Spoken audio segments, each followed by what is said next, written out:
అంటే మీరు ఎక్కువగా చూసిన సైబర్ క్రైమ్ ఏంటి సార్? మనకు ఎక్కువగా సాల్వ్ ఫ్రీక్వెంట్గా చేసింది? ఎక్కువగా వచ్చేవి ఏంటంటే ఈ బ్యాంక్ ఫ్రాడ్స్ వస్తుంటాయి. ఓటీపీ కాంప్రమైజ్ అయిపోయి డబ్బులు పోవడం. ఓకే. మనకి ప్రస్తుతం అయితే ఫస్ట్ నుంచి కూడా అదే ఉంది. ఓటీపీలు చెప్పేసేసి డబ్బులు పోయిన కేసెస్ ఎక్కువ వస్తుంటాయి. ఓకే.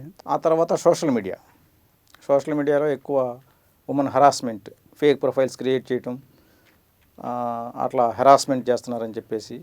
ఓకే. మనకేంటంటే ఈ మధ్య ఓఎల్ఎక్స్ ఫ్రాడ్స్ చాలా ఎక్కువైనాయి. మైసిలేనియస్ కింద చూస్తాం అవి. ఓఎల్ఎక్స్ ఏంటంటే ఓఎల్ఎక్స్లో మనం పెట్టినా వాడు కాల్ చేసేసి క్యూఆర్ కోడ్స్ పంపుతాడు. నేను మీ వస్తువు నచ్చింది, దీనికి పేమెంట్ చేస్తానని చెప్పి అడ్వాన్స్ పంపిస్తానని చెప్పి క్యూఆర్ కోడ్స్ పంపుతాడు. క్యూఆర్ కోడ్స్ ఏంటంటే actually they are meant for payment. మనం వేరే వాళ్ళకి పే చేయాలంటే క్యూఆర్ కోడ్లు స్కాన్ చేయాలి. మనం ఎప్పుడైనా షాపులకు పోతే వాళ్ళు క్యూఆర్ కోడ్ పెట్టుకొని ఉంటారు. మనం స్కాన్ చేయగానే ప్రొసీడ్ టు పే అనే ఆప్షన్ వస్తుంది. మామూలుగా మనం క్యూఆర్ కోడ్ స్కాన్ చేస్తే కనుక అమౌంట్ అడుగుద్ది. అమౌంట్ ఎంటర్ చేయగానే ప్రొసీడ్ టు పే వస్తుంది. ఇప్పుడు ఆల్రెడీ వీళ్ళు పంపే క్యూఆర్ కోడ్కి ఏంటంటే అమౌంట్ వాళ్ళు ఎంటర్ చేసి పంపుతారు కాబట్టి అది స్కాన్ చేస్తే అమౌంట్ ఆల్రెడీ ఉంటుంది. ప్రొసీడ్ టు పే ఆప్షన్ వస్తుంది. ఓకే. ప్రొసీడ్ టు పే కొట్టినామంటే మన డబ్బులు వేరే వాళ్ళకి వెళ్ళిపోతాయి. ఓకే. చాలామంది ఏంటంటే అవి చూసుకోకుండా క్యూఆర్ కోడ్ స్కాన్ చేసి తర్వాత proceed to pay option click చేస్తున్నారు.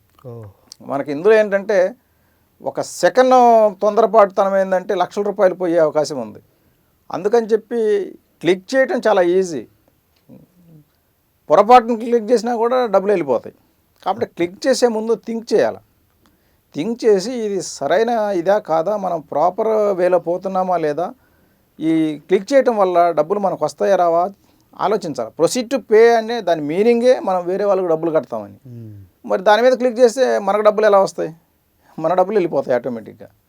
కాబట్టి ఇప్పుడు ఏంటంటే చాలామంది ఇల్లు రెంట్కి ఇస్తామని చెప్పేసి అడ్వర్టైజ్మెంట్స్ పెడుతున్నారు. ఇప్పుడు ఇంతకు ముందులాగా కాకుండా ఇంతకుముందు ఏంటంటే ఇంటి ముందు ఒక టూలెట్ బోర్డు పెట్టి, లేదు ఎవరన్నా ఈ బ్రోకర్స్ ఉంటే వాళ్ళకి చెప్పి ఇలా చేసేవాళ్ళు. సోషల్ మీడియా ఎక్కువైపోయిన దీంట్లో ఏంటంటే అందరూ కూడా ఈ ఓఎల్ఎక్స్, క్విక్కరు, ఫేస్బుక్, రకరకాల డిఫరెంట్ సోషల్ మీడియా ప్లాట్ఫామ్స్ మీద అడ్వర్టైజ్ చేస్తున్నారు.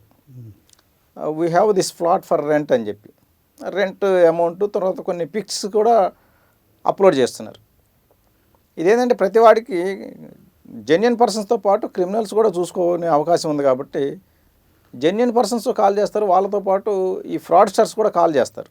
కాల్ చేసి ఫస్ట్ ఏంటంటే వాళ్ళు ఈ ఫ్రాడ్ చేసే వాళ్ళు ఇంట్రడక్షను, నేను ఆర్మీలో పనిచేస్తున్నాను, నాకు హైదరాబాద్కి రీసెంట్గా ట్రాన్స్ఫర్ అయింది, నేను మీ హైదరాబాద్లో ఒక అకామిడేషన్ కావాలి కాబట్టి చూస్తే మీది చాలా బాగా నచ్చింది, నాకు రెంట్ కూడా రీజనబుల్ ఉంది, నాకు రెంట్ కూడా I have no problem with the rent, మీకు ఎన్ని నెలలు అడ్వాన్స్ కావాలి అంటాడు.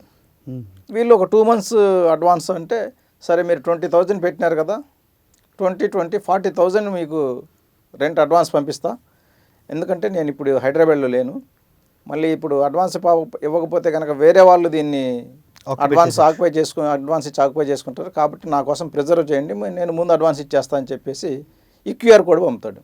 ఓకే. వీళ్ళేమో ఆనందంలో మనకి 40,000 అసలు నెగోషియేషన్ లేకుండా పంపించేస్తున్నాడు అని చెప్పి ఆనందంతో వీళ్ళు క్లిక్ చేస్తారు.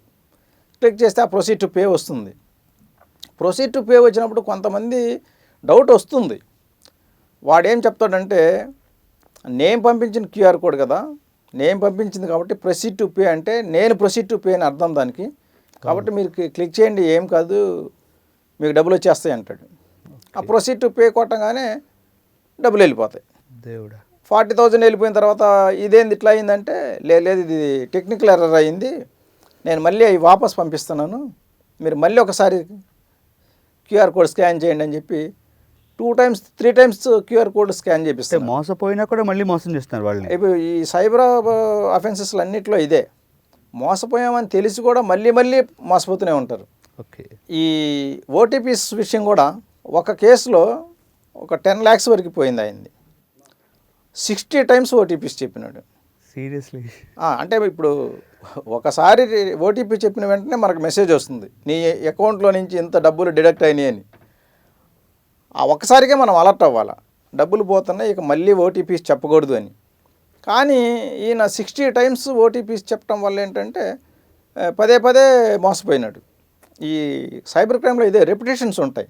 వాళ్ళు క్రిమినల్స్ ఏంటంటే కన్విన్స్ చేస్తారు, ఏదో విధంగా కన్విన్స్ చేసి పదే పదే మనల్ని అదే మిస్టేక్ కమిట్ చేపిస్తారు. కాబట్టి మనం చాలా అలర్ట్గా ఉండాలి. ఎందుకంటే సైబర్ క్రైమ్లో ఏంటంటే ఒక క్లిక్తోనే డబ్బులు వెళ్ళిపోతాయి. మళ్ళీ రావాలంటే కనుక మనం క్రిమినల్ ట్రేస్ చేస్తే తప్ప లేకపోతే డబ్బులు రావు. ప్లస్ వీటిలో ఏంటంటే ప్రతిసారి కూడా క్రిమినల్ నీకు అవి మళ్ళీ పంపిస్తున్నా అని చెప్పి నమ్మించి డబ్బులు కాజేస్తాడనమాట. ఓకే. కాబట్టి నేను డబ్బులు రిఫండ్ చేస్తానంటే నమ్మకూడదు. క్రిమినల్ ఎప్పుడూ డబ్బులు రిఫండ్ చేయడు. మనం వాడిని అరెస్ట్ చేయటమో లేకపోతే వాళ్ళ బ్యాంక్ అకౌంట్లు ఫ్రీజ్ చేయటమో చేస్తే తప్ప లేకపోతే మనీ రికవరీ అనేది వాలంటరీగా ఎవరు చేయరు క్రిమినల్స్. ఓకే.